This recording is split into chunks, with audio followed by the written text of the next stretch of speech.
गुरु ब्रह्मा गुरु विष्णु गुरुर्देवो महेश्वरः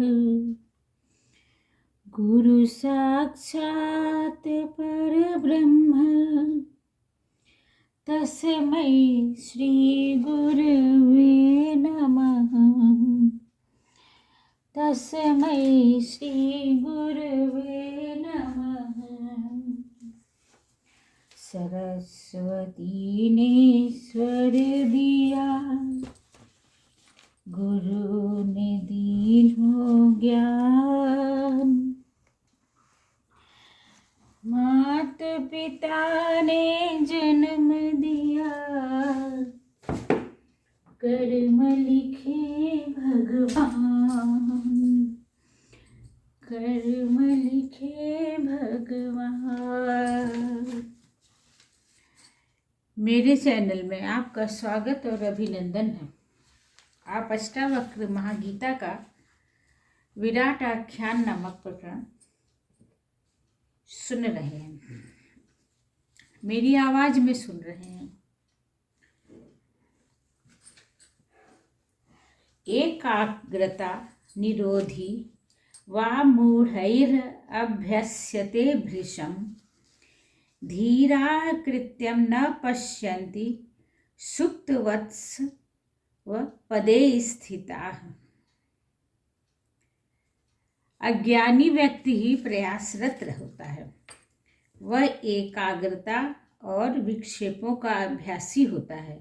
इसके विपरीत धीर पुरुष इन सब कृत्यों से अलग होकर आत्म में स्थित हो जाते हैं।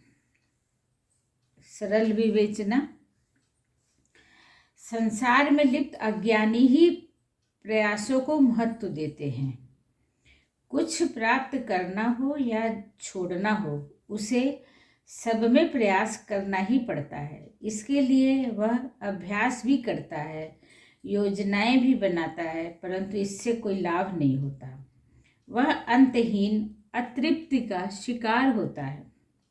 इसके विपरीत आत्मज्ञानी को किसी भी प्रयास या अभ्यास की आवश्यकता नहीं होती। वह सहज करता है, निरायास करता है और किसी भी कर्म में संलिप्त भी नहीं होता।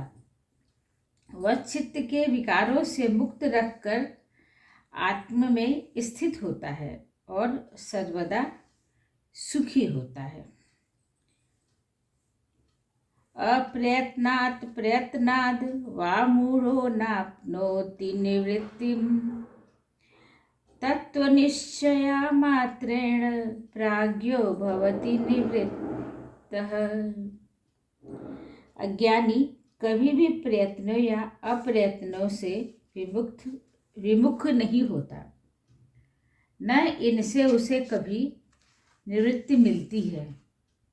आत्मबोधि तो मात्र तत्व का निश्चय करके ही सभी वृत्तियों से निवृत्त हो जाता है। संसारी सदैव वृत्तियों से आबद्ध रहता है। प्रवृत्ति और निवृत्ति उसके विकार हैं। महर्षि अष्टावक्र ने इस सूत्र में स्पष्ट किया है कि अज्ञानी की वृत्तियां कितने भी प्रयास करने पर समाप्त नहीं होती हैं। उसे सदैव लिप्साओं द्वारा उकसाया जाता है। इच्छाएं उसे बांधे रखती हैं। यदि कभी अज्ञानी थक कर या क्लांत होकर कर्म विमुख हो भी जाता है, तो भी उसके चित्त में अप्रयत्नशीलता नहीं होती। उसकी वृत्तियां उसे विचारग्रस्त रखती हैं। लाभ हानि सुख दुख का आकलन उसे द्वंद्वग्रस्त रखता है। जो भोगा था उसे और भी अधिक भोगने की इच्छा बनी रही रहती है।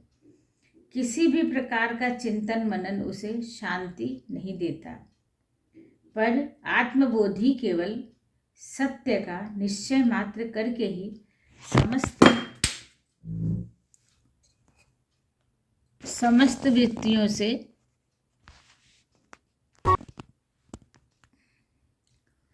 समस्त वृत्तियों से मुक्त हो जाता है।